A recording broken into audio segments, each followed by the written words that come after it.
Hey guys, this is Austin. I'll be talking about clozapine today. It's an atypical antipsychotic. Its brand names are Clozaril and Faziclo, and you can see the manufacturers there. It's used primarily for particularly severe forms of schizophrenia or treatment-resistant ones. So these would be cases where other drugs have not been effective or have had particularly bad side effects, and can also apply to childhood onset schizophrenia and treatment-resistant forms in children and adolescents. It can also be used when there is a suicide risk in schizophrenia or schizoaffective disorder, especially when the suicide risk seems to be chronic or reoccurring. But the effectiveness for this particular use is mostly established when other treatments are being used, so it's not clear if clozapine itself helps reduce suicide risk. And it's also at times used for Parkinson's, particularly if they have psychosis related to the Parkinson's, but this often has poor adverse effects and it's not really approved for the use. For administration, it's primarily oral. It requires regular blood testing, largely because of side effects that you'll see, and we'll talk about that later. For children, it's best to put them on about 525 milligrams a day. Adults tend to do well on 200 to 600 milligrams a day. This medication can be taken for as long as it needs to be. If you want to discontinue it, it's best to do over the course of a week or two, and to reinitiate taking it, it has to be closely monitored to make sure side effects don't worsen. Here you can see some of the common side effects with this drug. Pretty common ones for any psychoactive drug.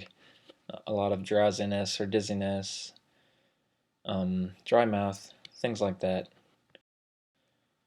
As for special warnings with this drug, the main ones are you'll see low white blood cell count and risk of infection. And then it can have a lot of inflammation effects as well because of that. And then you'll also see a lot of effects on the muscular system, which can include the heart. So this can, in worst case, lead to heart attacks, and in other cases you'll see unwanted muscle contractions or tics, which is, you'll kind of see that in Hollywood, the representation of tics in people with psychotic disorders. That's actually because of the medications and not because of the disorder. Precautions, you can see some skin reactions or sensory system reactions. Fever, blood clotting can be an issue. Problems with the liver. If a patient already has issues with metabolism, then this is probably not a good drug for them. And it can block acetylcholine, which is a neurotransmitter that also has a lot of effects on the muscle system. It's in pregnancy category B, which means it has not shown risk in non-human studies, but there have not been a lot of human studies to show how it might affect human pregnancy. It may still be distributed through breast milk. Its safety is not established for patients under 16 years of age, so in spite of the guidelines for use with children, it's not really approved for that kind of use, or for populations with liver or kidney problems. Which kind of brings me to the next point, is it's particularly dangerous with older or elderly populations. Studies show an increased risk of mortality. These populations are particularly sensitive to the cardiovascular effects and the effects where it inhibits acetylcholine. They often already have issues with metabolizing or absorbing the drug, which tends to lead to increased concentration of the drug, which can therefore increase the side effects. And there's a special warning regarding dementia-related psychosis. It is not best to use with these populations. It can worsen the symptoms of the dementia and leads to mortality. This might be because psychosis in dementia is not really caused by the same factors as most other psychoses, so using normal antipsychotics in this population is not really that effective in the first place. Symptoms of overdose. It can be quite dangerous. It can damage muscle tissue permanently or nervous tissue, can cause muscle weakness, inflammation, and these same issues with the heart, inflammation and weakness, and even heart attack, excessive sleepiness, muscle contractions, increased heart rate or low blood pressure, extra salivation, which is something that you'll see also with long-term use in people with schizophrenia. And usually they'll be given something like cogentin to help counter that particular side effect, or delirium, or can even lead to coma.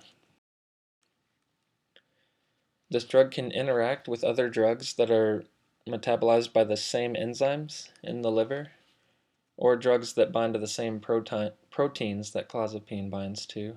It can affect seizure threshold, and it can interact with other psychotropic drugs. So it's especially important to consider what else you're on um, when you're taking this drug.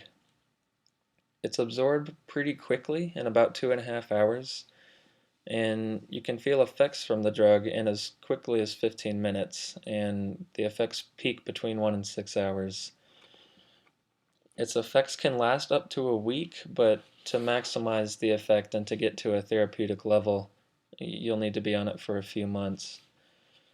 The drug action itself can last from 4 to 12 hours. It's not really affected by food, but smoking can reduce how well it's absorbed, and being male is apparently also a factor of it not being absorbed as well. For distribution, it binds at a rate of 97%, so it's not only absorbed quickly, but the body seems to distribute it very well.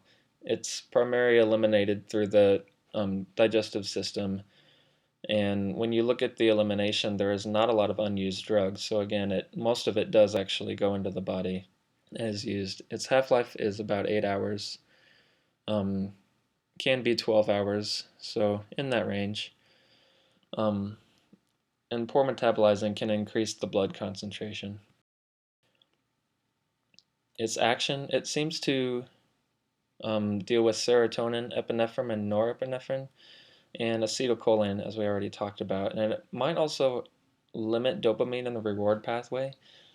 And its limiting effect on dopamine is also why you'll see some of the movement side effects and why it can be dangerous in the Parkinson's population or older patients.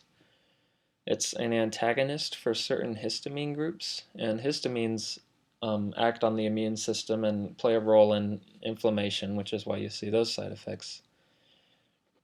And these actions, though, can contribute to the therapeutic effects. For example, limiting the dopamine can reduce the psychosis. So it's a classic case of balancing the benefits with the side effects, because unfortunately you can't really have one without the other.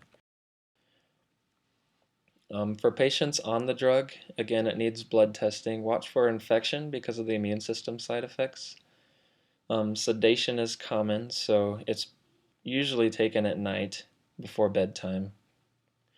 It has a risk of seizure, low blood pressure, and if you didn't earlier, it can also have high blood sugar and possible diabetes.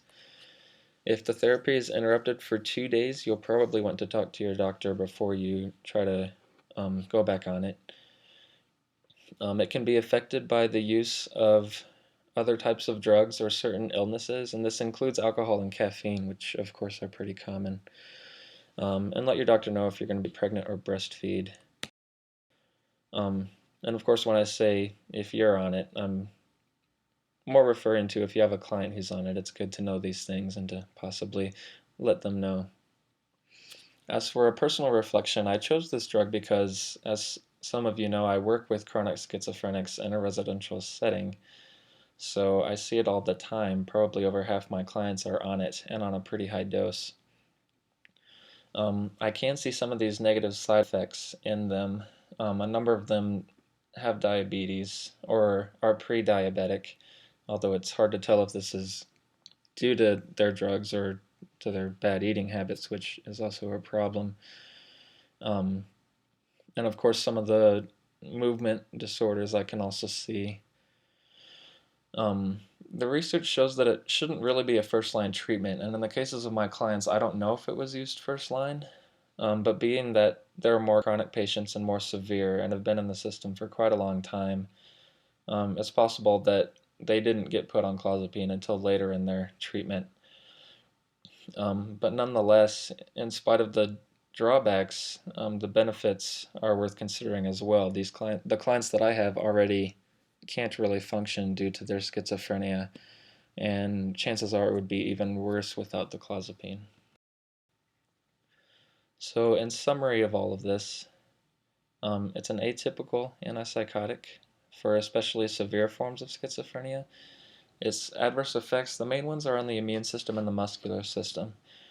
And like I said, including the heart, it tends to inhibit heart functioning and increases activity in skeletal muscles, but depending on the person and individual differences, or even differences with dosage and stuff, it can have opposite effects. And it is especially dangerous for elderly populations, so this is good to keep in mind if you are working with those kinds of clients. Here are my references. I got most of the information from drugs.com and then brought in some research, especially for overdose and why it affects elderly populations. And that is it. Thank you for listening.